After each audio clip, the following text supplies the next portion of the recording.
احذر من الأمراض النفسية واللي ممكن تصيب أي واحد فينا وبتوصل في النهاية للقتل. معظم الأمراض النفسية بتكون بسبب مادي زي الإجهاد والإهمال والتعرض للعنف وبعض التجارب الحياتية السلبية سواء في مرحلة الطفولة أو مرحلة المراهقة، واللي بتتسبب في أمراض نفسية خطيرة ومقلقة. وفي موضوعنا هنستعرض الأمراض النفسية والأكثر انتشارا واللي بتدفع صاحبها لارتكاب جرائم عنيفة زي الانتحار والقتل، وهنتكلم برضو عن أفضل الطرق واللي هنقدر نقلل بيها مخاطر الإصابة بالأمراض العقلية. مبدئيا كده معظم جرائم القتل بيرتكبها ناس عاديين وما عندهمش أي مرض عقلي خطير، ولكن بيكون دافع القتل عندهم للذة أو الانتقام أو لأمور تانية واللي هنتكلم عليها في مقطع تاني إن شاء الله. أما بالنسبة للي عندهم مرض نفسي أو عقلي فبيكونوا وقت الجريمة ضحية للأوهام النفسية، وأنا هستعرض معاكم دلوقتي بعض الأمراض النفسية واللي بتؤدي إلى القتل. رقم 1، تقلبات أو اضطراب الشخصية، وده مرض نفسي بيدفع صاحبه للعدوانية تجاه الآخرين فيحاول كسر قواعد المجتمع واللي بيخليه يتسبب في قتل الناس أو حتى قتل نفسه. رقم 2، انفصام الشخصية والمعروف برضه باسم اضطراب جنون العظمة، وده مرض بيخلي صاحبه يقتل وهو متعمد لأنه بيعتقد إن الناس عاوزة تقتله. رقم 3، الصرع، وده مرض عقلي مشهور واللي بيدفع صاحبه للقتل بدون وعي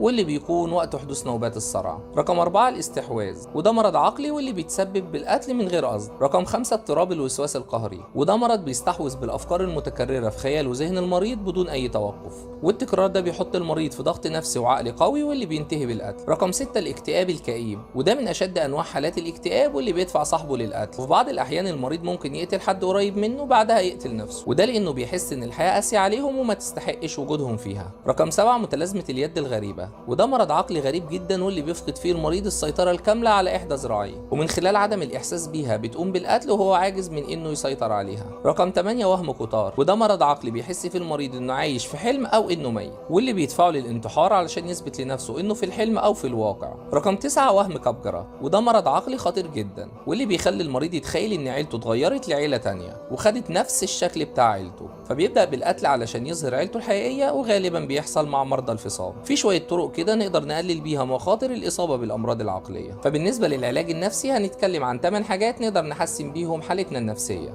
رقم 1، إن احنا نتقرب من ربنا ونحافظ على الصلاة ونبعد كل البعد عن المعاصي. رقم 2، لازم الواحد يتعلم ازاي يتعايش ويتعامل مع الذكريات والتجارب المؤلمة. رقم 3، تحسين العلاقات الاجتماعية. رقم 4، نحاول نبعد عن العزلة وعن اننا نأذي نفسنا. رقم 5، لازم نتعلم ازاي نواجه الضغوط الحياتية. رقم 6، المحاولة في تغيير نمط التفكير والتصرفات السلبية. رقم 7، حل المشاكل في العلاقات العاطفية والاجتماعية. رقم 8، ضبط النفس والتحكم في ردود أفعالنا. وبالنسبة للعلاج بالأدوية فده اللي يقدر يفيدك فيه دكتور مختص بالأمراض النفسية والعقلية. خدوا بالكم من نفسكم. سلام عليكم.